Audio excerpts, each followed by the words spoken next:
سلام بچه‌ها، وقتتون بخیر.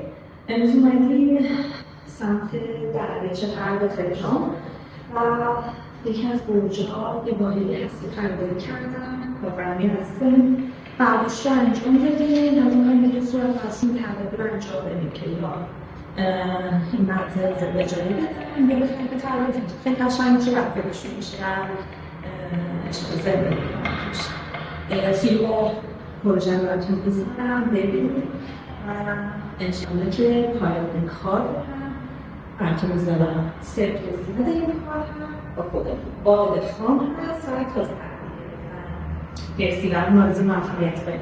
مرسی.